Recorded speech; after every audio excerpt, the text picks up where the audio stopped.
I'm currently a freshman in college. I came home this past week for a funeral, but let's backtrack a little. In my senior year in high school, I was in the library during study hall, doing some computer science work on the computer since my laptop at home didn't have JCreator on it.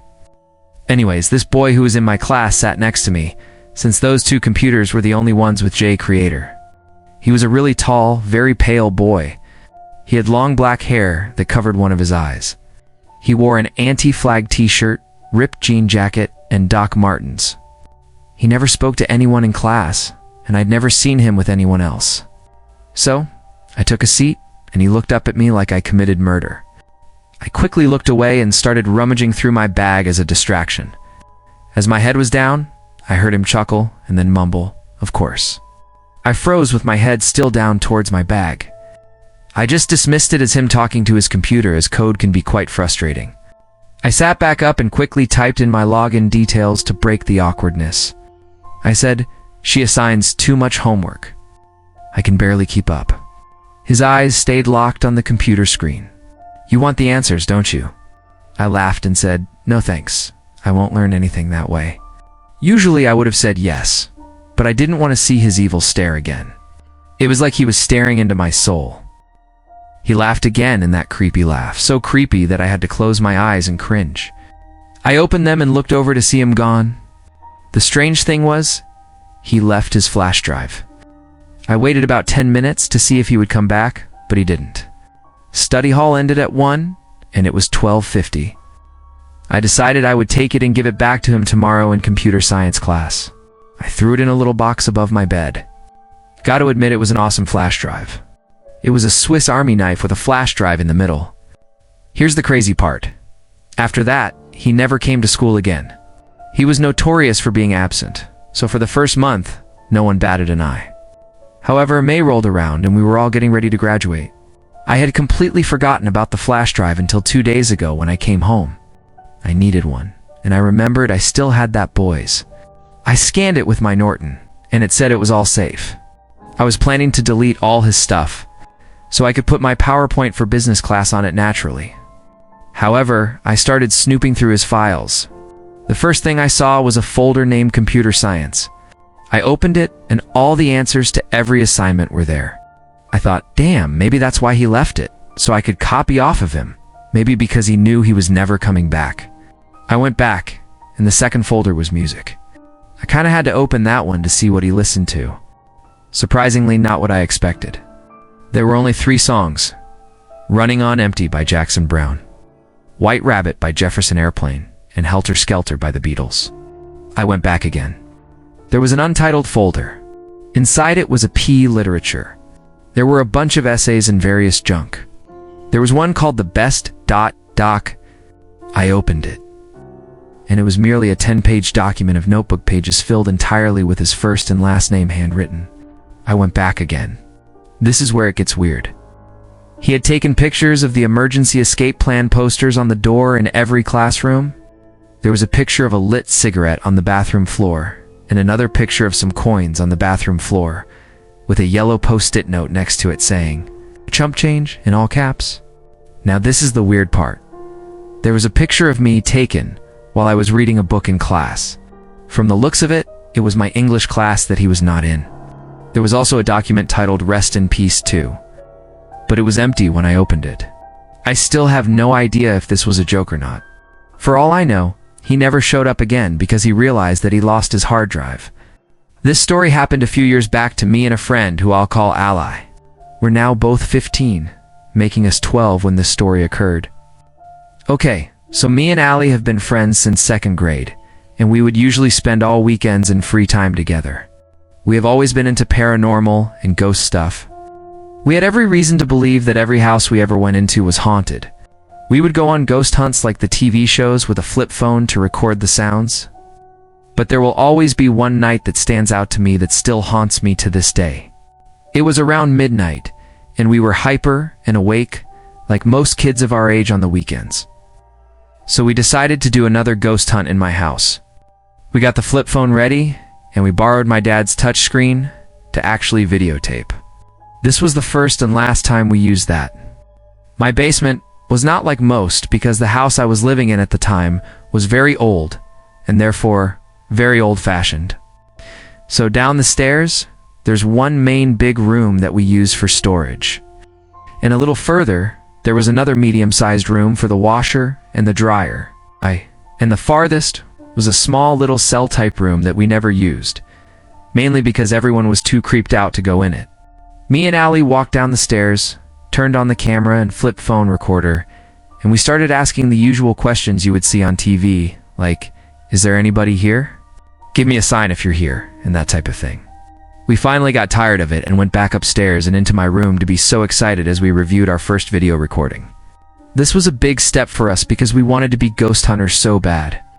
We were watching and we kind of got disappointed as we didn't find anything in the video or voice recording. Usually, we would make something up, like a footstep that wasn't ours, to make us feel less bad. But this time we were so excited about the video, we didn't even want to make anything up. We couldn't sleep, so we played a few board games. And then we both agreed to review it again because maybe we missed something, and oh boy, we did. While reviewing the tape again, we both could just feel this bad energy coming from it. I guess we didn't realize it before because we were too filled with excitement. We went on anyway, and as we paid more attention, we could actually hear footsteps that weren't ours.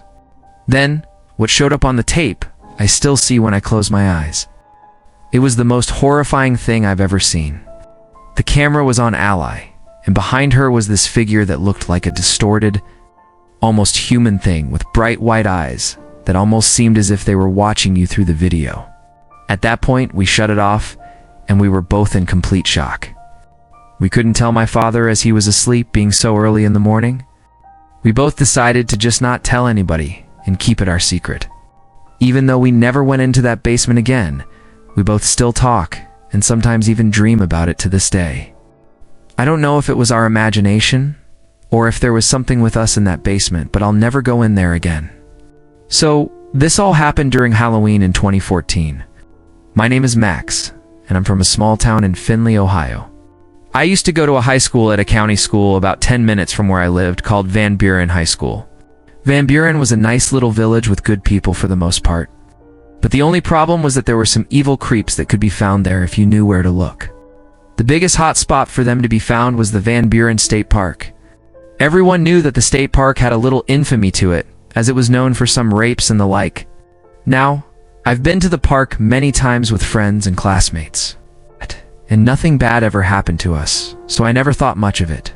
I have a lot of good memories of the place, actually. It's like the many times my friends and I would bike the trails and set off firework bombs in the woods, or go fishing in the lake.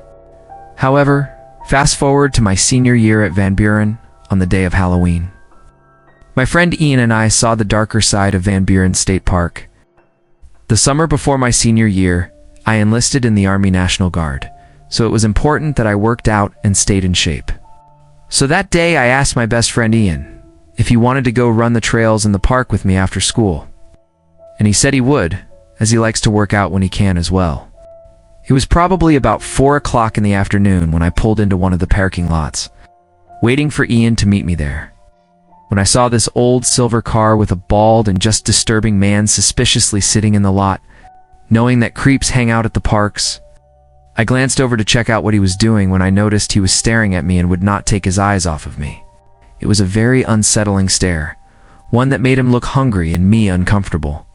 His eyes were wide open, and I'm pretty sure he had a frown or maybe a grin. We made eye contact, and he nodded at me as if he were trying to say hello but would not drop his glare.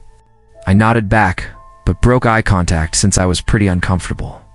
However, I noticed out of the corner of my eye that he was still staring. At this point, I had enough, and I sped out of there and pulled out of the parking lot. But when I looked in my rearview mirror, I saw he was following me. This made me floor my gas pedal, and I sped to my high school parking lot, where I lost him. I called Ian and told him that I was at the high school and that he might have to deal with this creep alone. Then my stomach sank. I got a text from Ian saying here. So I made my way back there, and sure enough, right when I pulled in, I saw Ian's car. And 2 spaces away was the scary bald guy in the silver car, still staring. I nodded to Ian for him to follow me in his car, to a different parking lot at the park, and we made our way over there. We were safe, or so we thought, and got out of our cars to walk down the hill to check out the trails before we ran them. I don't really like to run with items in my pockets. So we began to walk back up the hill when we saw that old silver car circling in the lot, looking for us. At the angle we were at on the hill, he must not have been able to find us, although we could see him. We waited a few minutes before walking up the hill, because we figured the two of us, who were athletes, could take on this one guy. As we reached the top of the hill, he was gone. Feeling pretty safe, Ian and I decided to still run the trails.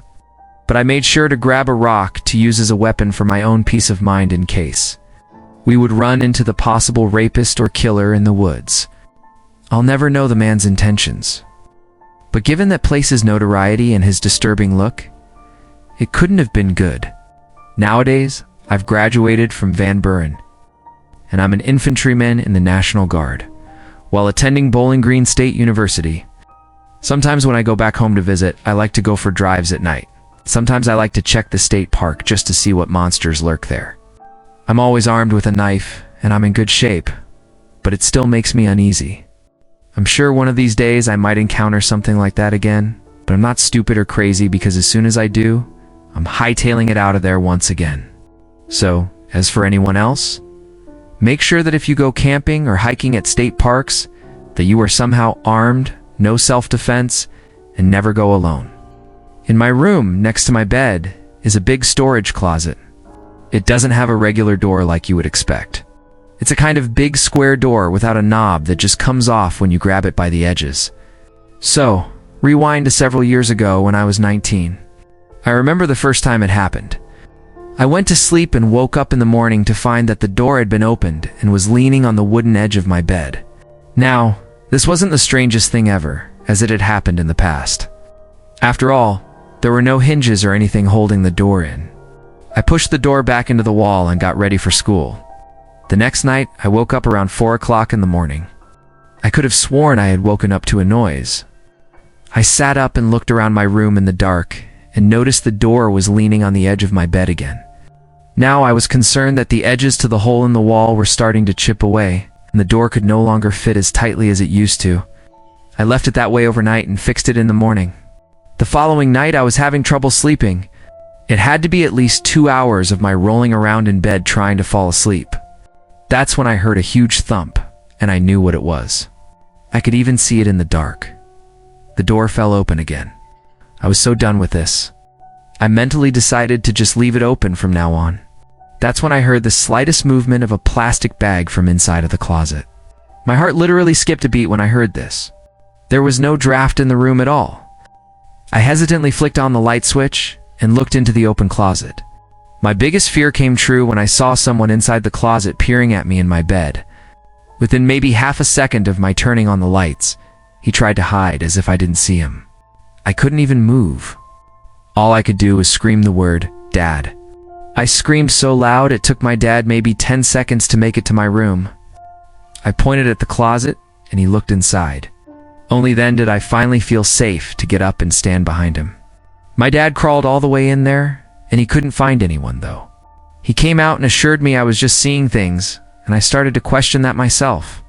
Still, I couldn't sleep in that room. I slept on the floor in my parents' room with a blanket. Well, I wouldn't say I slept, as before that could even happen. I heard my bedroom door open from down the hall outside, and then someone literally ran down the stairs and out the front door, slamming it behind them. My parents heard it, and it was only then they believed me. We tried to chase whoever it was down, but he was gone. We later found out he was hiding in an empty container inside the closet.